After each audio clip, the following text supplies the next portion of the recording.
Have you ever wondered about the forgotten war? Do you wonder why there is so much tension between North and South Korea?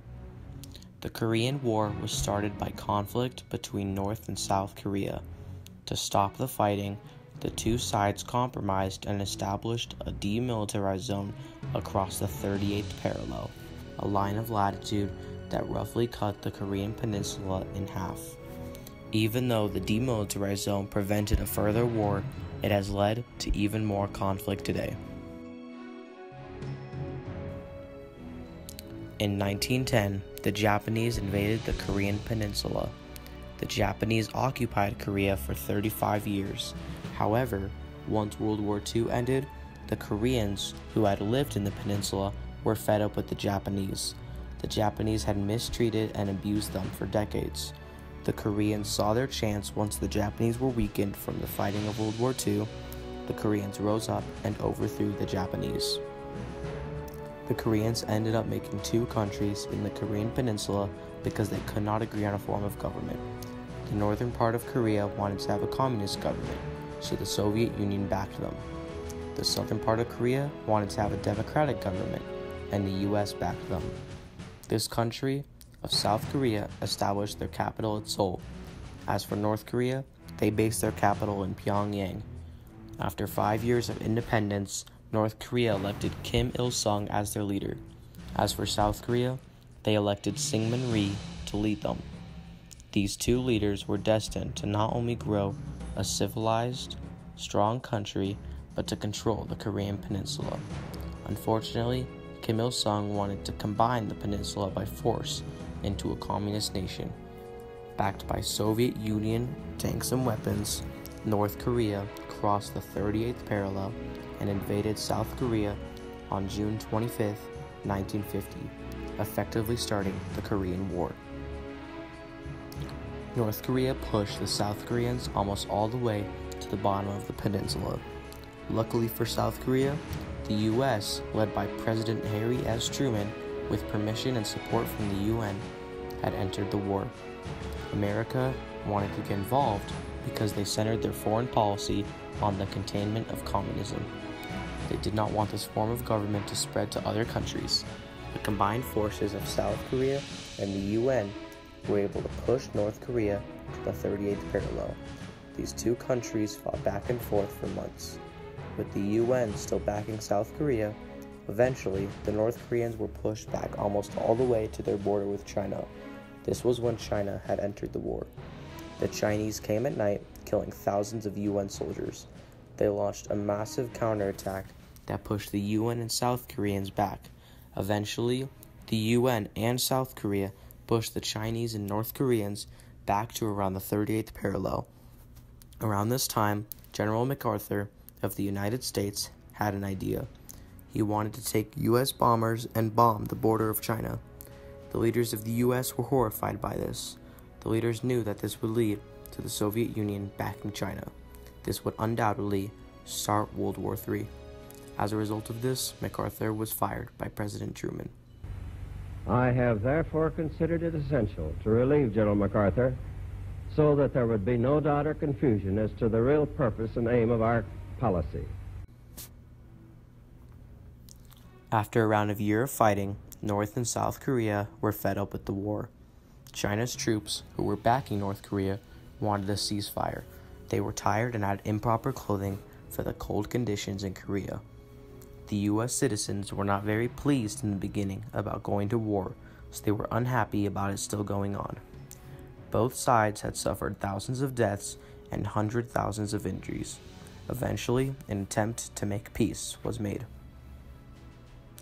Finally, after 2 years of intense, bloody fighting, General Ridgway of the UN offered to meet with the Chinese Communist North Korean commanders to discuss an armistice.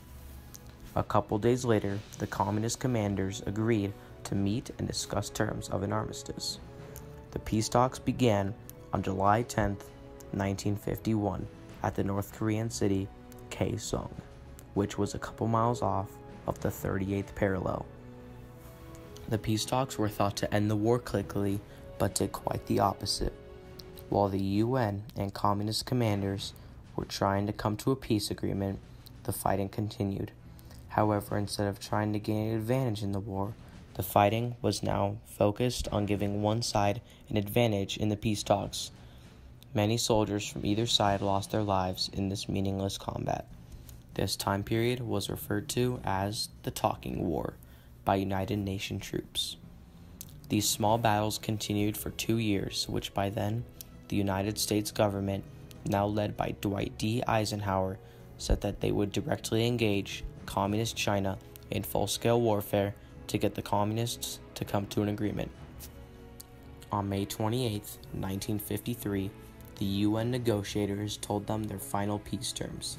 The UN also threatened to engage in war too if the terms were not agreed to. This would surely lead to the Soviet Union backing Communist China along with North Korea, possibly leading to a World War III.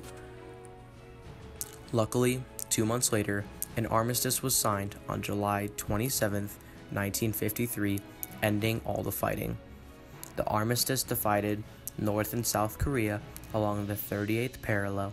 Along this line, a demilitarized zone was created to stop the fighting.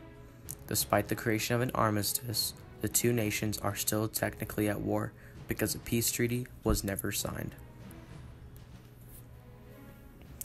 After the fighting stopped and the violent conflict was put to a ceasefire, it was not over. The two Koreas focused on building their countries.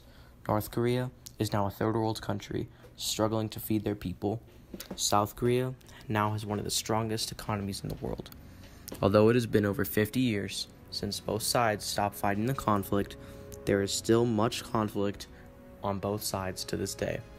The demilitarized zone is the most heavily guarded border in the world. There are U.S. troops in South Korea, and in the late 1900s, North Korea's leader, Kim Jong-il, launched their nuclear program. When Kim Jong-il died on December 17, 2011, Kim Jong-un came to power. Kim Jong-un continued his father's legacy and expanded his nuclear arsenal, and even intensifying it, and has put most of their money onto their nuclear and military program. On October 9, 2006, North Korea launched their first nuclear test. North Korea has gotten closer and closer to being able to send a nuclear missile anywhere in the world. Recently, there has been rising conflict between North and South Korea and the U.S. North Korea has been threatening the world with their nuclear capabilities. This conflict is far from over. The Korean War still has its effects on the world today. This war was one of the steps to the United States stopping the spread of communism. The United States have been following the strategy of containment, which was the prevention of the spread of communism. The Korean War was the first battle against the Soviet Union in the Cold War.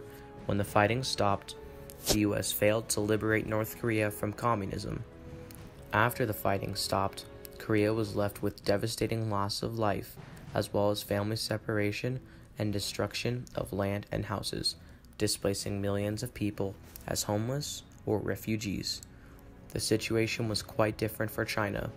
Though China was qualified as a world power after this war, they had lost hundreds of thousands of lives. The Korean War, also known as the Forgotten War, was an event in history that is scarcely remembered, but has a large effect on Americans and the world today. Thanks to the compromise established of the demilitarized zone, the U.S. and the world possibly avoided a further war. Without the creation of the demilitarized zone, the situation in the Korean Peninsula would have been very different. Although the fighting has stopped, the events from the Korean War are still much relevant today.